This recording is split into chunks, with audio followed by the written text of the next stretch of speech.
নমস্কার, কেমন আছেন আপনারা সবাই? দেবযানীস রান্নাঘরে আপনাদের স্বাগত জানাই। আপনাদের সকলকে জানাই শুভ ষষ্ঠীর অনেক অনেক শুভেচ্ছা।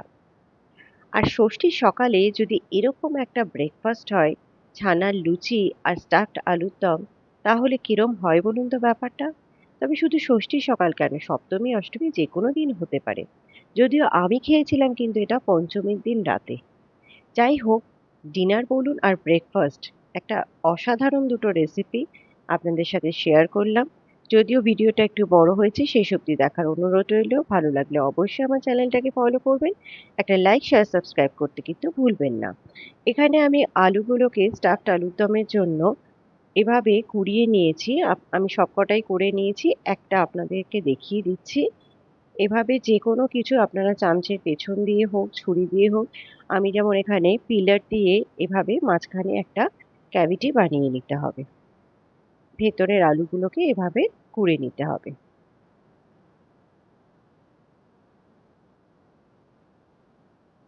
খুব পাতলা করলে চলবে না, তাহলে পুর ভরার সময় ফেটে যাবে। সাইডটা একটু ঠিকমতো রেখে মাঝখানে একটা ক্যাভিটি করে নিতে হবে।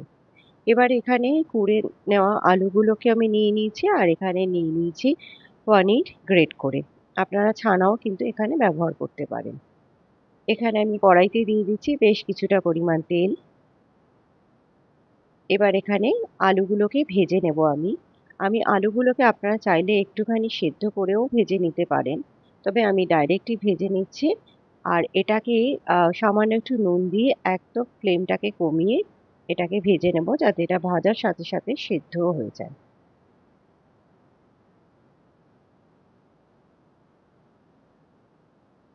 এখানে কিন্তু আলুগুলো এবার ভালো করে ভাজা হয়ে গেছে। আমি এগুলোকে তুলে রাখছি। আরেকটা ব্যাচও আমি ঠিক একইভাবে ভেজে নেব। সামান্য একটু নুন দিয়ে লো ফ্লেমে এগুলোকে ভেজে তুলে নেব। এটাও কিন্তু ভাজা হয়ে গেছে। এগুলোকে তুলে রেখে এবার এর ভেতরের পুরটা বানিয়ে নেব। এর জন্য তেলের মধ্যে দিয়ে দিলাম আমি গোটা জিরে ফোড়ন, দিয়ে দিচ্ছি সামান্য একটু আদা বাটা। এটাকে একটু ভালো করে ভেজে নেব। এবার এখানে যে পোড়ানো আলুগুলো ছিল সেগুলো দিয়ে দিলাম। সামান্য একটু নুন দিয়ে এটাকেও একটু লো ফ্লেমে ঢেকে নিয়ে ভাজবো, যাতে এগুলো একটু সেদ্ধ হয়ে যায়। এটা দেখুন, এটা ভালো মতো সেদ্ধ হয়ে গেছে। যেহেতু কিছু কিছু পিস একটুখানি বড় বড় ছিল, সেগুলোকে আমি খুন্তির মাথা দিয়ে এভাবে চেপে চেপে নরম করে দিয়েছি। আর এখানে দেখুন দিয়ে দিলাম হচ্ছে সামান্য একটু হলুদ গুঁড়ো, কাশ্মীরি লঙ্কার গুঁড়ো, আর দিয়ে দিলাম 2 চামচ ভাজা মশলা। ভাজা মশলা মানে ধনে জিরেকে শুকনো খোলায় নেড়ে নিয়ে ওটাকে ভেজে নিয়েছি, এই সরি, গুঁড়ো করে নিয়েছি। এবার এখানে দিয়ে দিলাম কাঁচা লঙ্কা কুচি, আর দিয়ে দিলাম এখানে পনিরটা। এটাকে ভালো করে একটু মিশিয়ে নেব।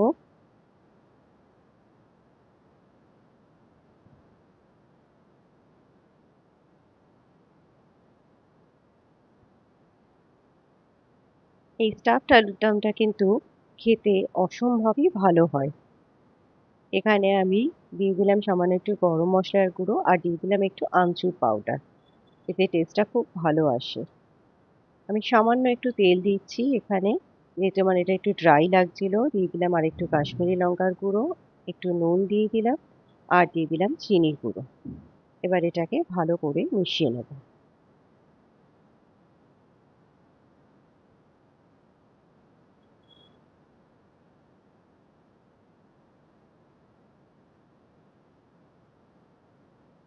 এটা কিন্তু একদম হয়ে গেছে। এবার এখানে আমি একটা মশলা বানিয়ে নিচ্ছি। তার জন্য নিয়ে নিচ্ছি ১০-১৫টা কাজু, ১ মুঠো কিশমিশ, ১ মুঠো সাদা তিল, আর একটু কসুরি মেথি দিয়ে এটাকে একটুখানি শুকনো বেটে নিলাম। এবার একটুখানি জল আর একটা কাঁচা লঙ্কা দিয়ে এটার একটা পেস্ট বানিয়ে নেব। এখানে কিন্তু পুরটা আমার সম্পূর্ণ ঠান্ডা হয়ে গেছে। আমি কিশমিশটা দিতে ভুলে গিয়েছিলাম। এখানে কিশমিশটা খুব ভালো লাগে খেতে। ওইজন্য আমি কিশমিশটা এখানে লাস্টে অ্যাড করলাম। এবার এখানে পুরটাকে ভরে নেব আলুর মধ্যে। একটু চেপে চেপে এভাবে ভরে নেব।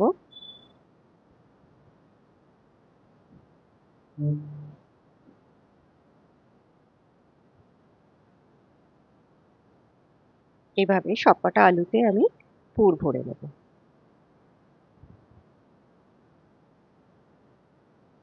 এখানে সবকটা আলুতে পুর ভরা হয়ে গেছে।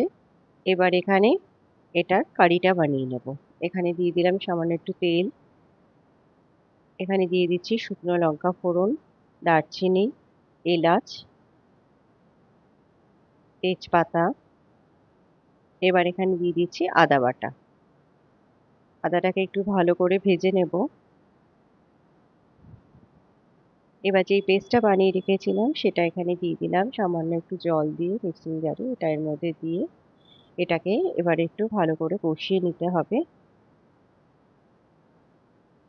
এখানে আমি দিয়ে দিচ্ছি পরিমাণ মতো নুন, হলুদ গুঁড়ো, কাশ্মীরি লঙ্কার গুঁড়ো।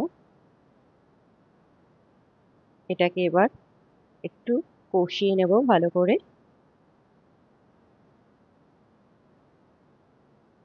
আমি দিয়ে দিচ্ছি পরিমাণ মতো চিনি। চিনি তো এখানে একটু দিতেই হবে যেহেতু এটা সম্পূর্ণ নিরামিষভাবে বানানো হচ্ছে।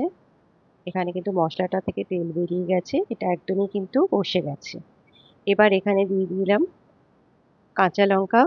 আর এটা সম্পূর্ণটাই আমি দুধে বানাচ্ছি। আমি 1 বাটি মতো দুধ এখানে অ্যাড করে দিলাম। এটাতে টেস্টটা খুব ভালো আসে।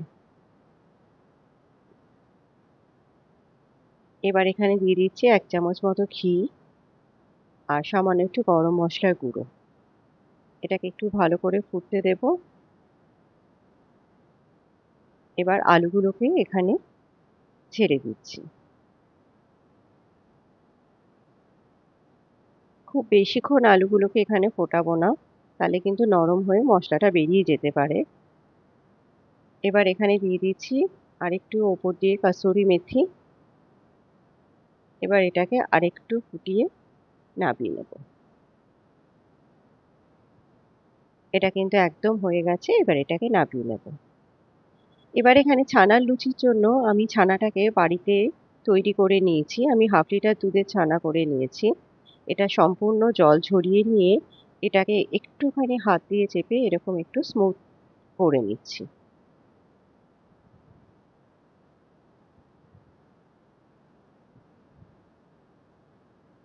এটা কিন্তু হয়ে গেছে। এবার এখানে প্যানের মধ্যে দিয়ে দিচ্ছি কিছুটা পরিমাণ তেল।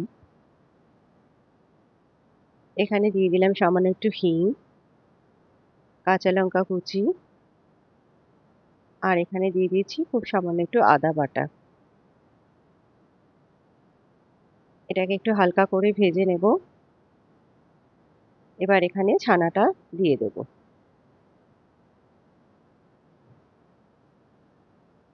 ছানাটাকে ভালো করে এর সাথে মিশিয়ে নেব।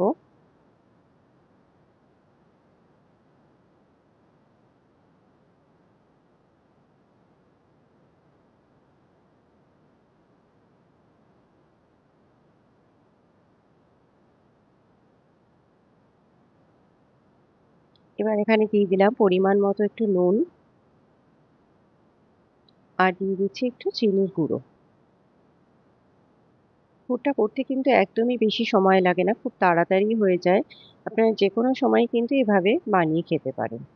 আমি সামান্য একটু ময়দা দিয়ে দিলাম যাতে এটার যে জল ভাবটা আছে ময়েশ্চারটা সেটা সম্পূর্ণ অ্যাবসর্ব হয়ে যায়। এটা কিন্তু একদম হয়ে গেছে। দেখুন এটা কড়াই ছেড়ে দিচ্ছে। এবার এটাকে নামিয়ে ঠান্ডা করে নেব। এবার এখানে ময়দাটা মেখে নিতে হবে। আমি ময়দার মধ্যে দিয়ে দিলাম সামান্য একটু নুন আর এটাকে ভালো করে মিশিয়ে নিয়ে এটাকে তেল দিয়েই ময়ান দেবো। নরমালি আমরা যেরকম লুচি বানাই সেভাবেই কিন্তু এটাকে মেখে নিতে হবে।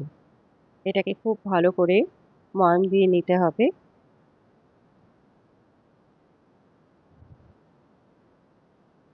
এটা দেখুন খুব ভালো মতো ময়ান দেওয়া হয়ে গেছে। এবার অল্প অল্প করে জল দিয়ে লুচির থেকে একটু নরম ডো করতে হবে যেহেতু এর ভেতরে স্টাফিং ভরা হবে। এটা হয়ে গেছে মাখা। এবার সামান্য একটু তেল দিয়ে এটাকে ঢেকে 10 থেকে 15 মিনিট একটু রেস্টে রাখবো।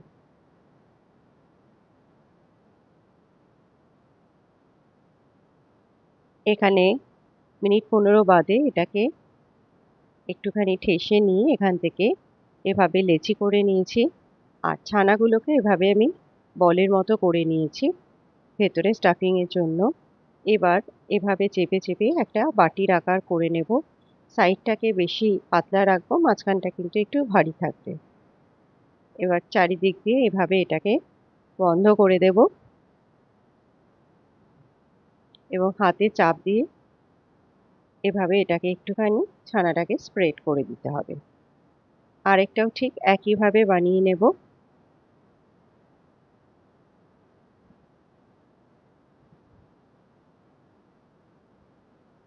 এভাবে এটাকে বন্ধ করে মুখটা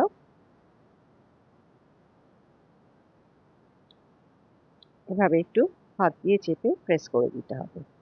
এবার এগুলোকে বেলে নেব। ছানাটা যেহেতু খুব নরম সেই জন্য কিন্তু এটা বেলার সময় একটু সাবধানে বেলতে হবে।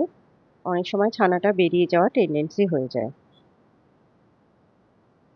এটাকে একটু হালকা হাতে এভাবে বেলে নিতে হবে।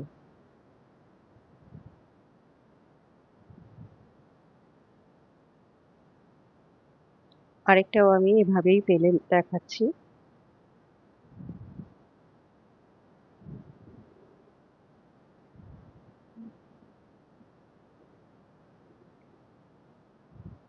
এবার এগুলো ভেজে নেব। তেল ভালো মতো গরম হয়ে গেছে।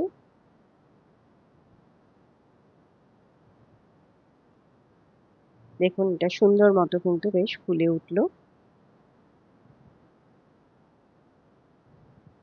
সবকটাকেই একইভাবে আমি ভেজে নেব।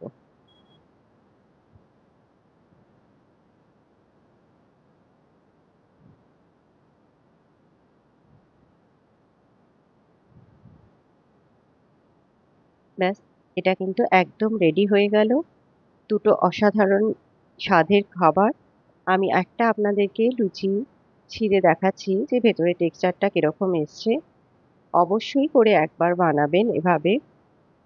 এটা দেখুন কি সুন্দরভাবে ছানাটা স্প্রেড করেছে আর অসম্ভব নরম হয় লুচিটা খেতে। বানালে অবশ্যই আমাকে কমেন্টে জানাবেন আপনাদের কেমন